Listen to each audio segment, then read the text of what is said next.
What is your message to Western human rights groups, to President Obama, to lesbian, gay, bisexual and transgender people? Respect African societies and their values. If you don't agree, you just keep quiet. Let's manage our society the way we see. If we are wrong, we shall find out by ourselves. Just the way we don't interfere with yours. Do you personally dislike homosexuals? Of course, they are disgusting. What sort of people are they? How can you go? I never knew what they were doing. That's how I've been told recently that what they do is terrible, disgusting. But I was ready to ignore that if there was proof that that's how he's born, abnormal. But now the proof is not there.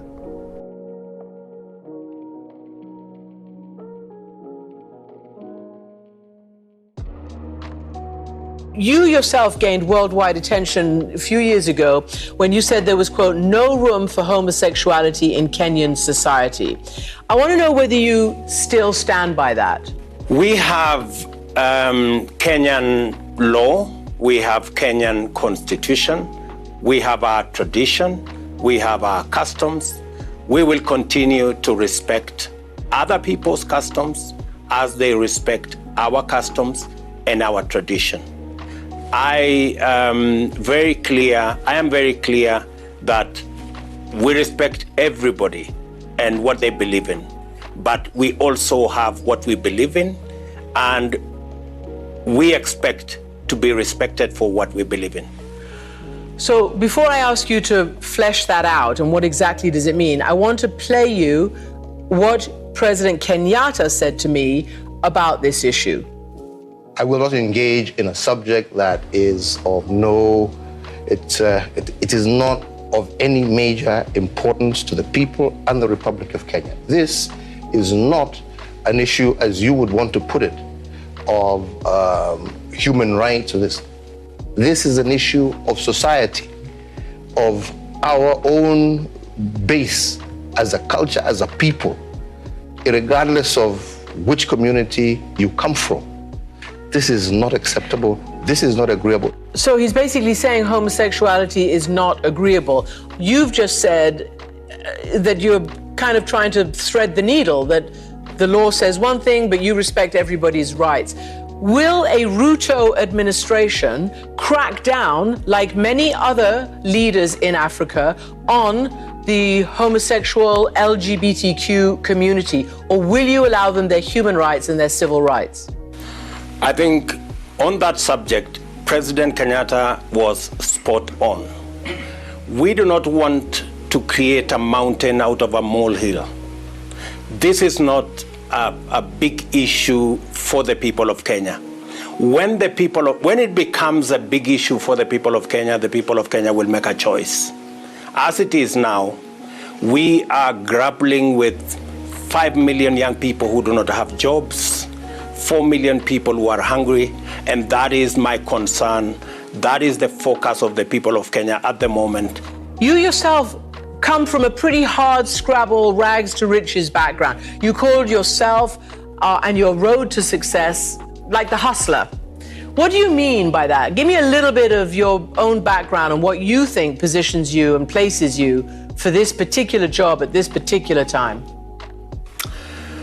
Like America, it was called the land of possibilities. Kenya, with my candidature and with winning this election, the child of every Kenyan can know that they can live their dreams and actualize their dreams irrespective of whatever background they come from. And we are elevating Kenya to the next level, that ethnicity cannot be a barrier. Your social status cannot be a barrier. The religion you profess cannot be a barrier. That's all my candidature speaks to. Welcome back to Trending Global. This is Saigal here. Today we're going to talk about the role of both the parties in a relationship. There is lesbian, there is gayism, but in Africa we have man-woman relationship. When President Uhuru Kenyatta was asked if he believes in LGBT rights for Kenya, he said, "It's not our problem right now. We have other issues like economics and feeding people." Do you agree with him, or do you think we need to give rights to these guys? You know, right now, legally, it's illegal to be gay in Kenya. They won't prosecute you in court because, you know, of policy, but legally, it is illegal for you to engage in sodomy in Kenya. Exactly. It's why will we legalize things that are against the Bible? In the whole story of the Bible, did you see a man marrying a man or a woman marrying a woman? There is no any space in the history of mankind that both gender ever married each other or got in a love affair. It's just that people are having mental issues which are leading them to do this thing, because I think any human being in the right state of mind will not be kissing another woman when you're a woman or another man when you're a man. And how do even men have sex against each other? Getting on the ass of another man, do you think is that right? No, it is not. So we have serious things to deal with as Africans. We need to catch up with development of Western world, not to catch up with things which are not right in front of the eyes of God. Okay, so you don't think we should change the laws? No. We have serious things to deal with. People who are doing LGBT should actually be taken to psychologists because they have mental issues. Like this one socialite in Kenya. Her name is, I've forgotten her name, but if I remember I'll tell you. She actually came out 3 days ago on her Instagram page and she confessed that that was just a phase in her life where she thought she belonged to that community. But right now, she's going to get married. So as I said earlier, gayism and lesbianism is people undergoing mental issues. After them going through several therapy sessions, they'll get into the right state of mind and know that whatever they're doing is not right for them. Neither is right, and it is not right for their families either. How do you get children if you're marrying a fellow woman? How? How do you live a generation after you if you're marrying a fellow man? Because last time I checked, men don't have uterus to carry pregnancy. And last time I also checked, the anus is not the right place to get your sexual pleasures. Okay, so should we go back like Uganda? Uganda will even put these people in prison. In Kenya, we don't. But okay, as I said earlier, we have serious issues to handle as a country. Our prisons are not for people who have mental issues. These people going through this phase need mental help.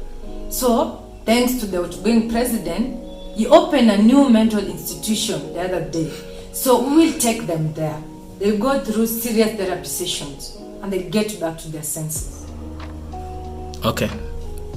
That sounds interesting. So what about having more of them in TV? Should we allow more television in Kenya to have these people openly as they are, or do you think it will encourage other kids to become like them? As I said, the main problem here is mental instability.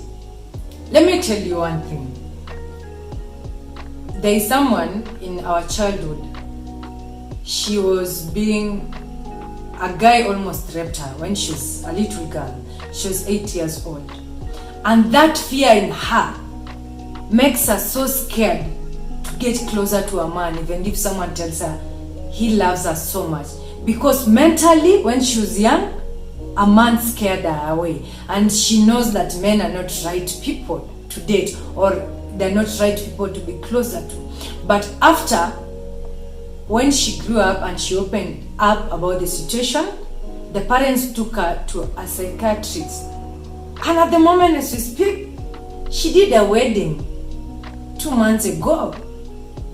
And the fear of men, and she thought she was a lesbian because she has never got any feelings towards men because of what she went through when she was a child. So being a lesbian or a gay is an issue with the mental state. And you are not supposed to belong to a prison. You belong to a mental institution so that they'll help you overcome the fears of the torture and the nightmares you went through at some point of your life.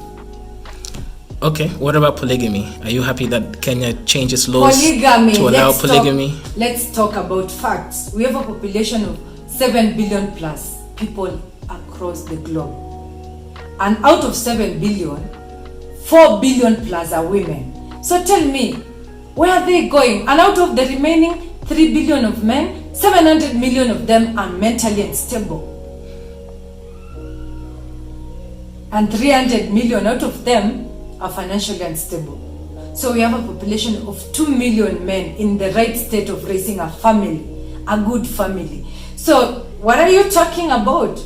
Women are 4 billion, and we have 2 billion population of men to take care of them. So yes, polygamy is okay for everyone to get a space, or rather to get a generation that they can live after. So why do you think in Kenya, which have tribes like the Maasais, actually most tribes in Kenya practice polygamy, why was it illegal? Is this a remnant of white colonial rules? No, it has never been illegal. And the president has actually passed the parliamentary rule last season that any member of parliament who has a second wife should be legally recognized by the constitution.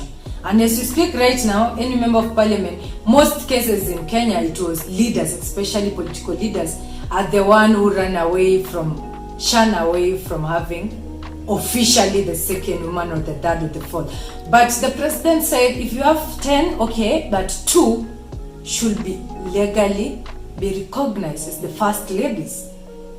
Okay, let me rephrase what I said. What I meant to say is that in Kenyan law, legally speaking, not from customary marriages, legally speaking, the second wife found it difficult to inherit the land because she wasn't as recognized before, until recently when they changed the law in the last 10 years. So why was this the case? That constitution was the one we inherited from the colony. And 2010 we came up with our own constitution, fit for our own needs. And that is where a man is allowed to marry up to 7 wives. Or even 12, like my grandfather. As long as the second part of the constitution, you must be responsible for all your children. That means you provide for them basic needs. You make sure they get access to good medical care, clean water, good schools, and there is no domestic violence. You can't just be marrying. Africans have this tendency, most of them, they'll marry even 100. But they're very responsible. Children struggle, women fight because they're fighting for poverty. There is no enough resources to share. But then you should be polygamous as a man, and you should be ready to take full responsibility of your children and your women. Thank you very much for listening, and thank you for coming back. If you're not subscribed, kindly subscribe.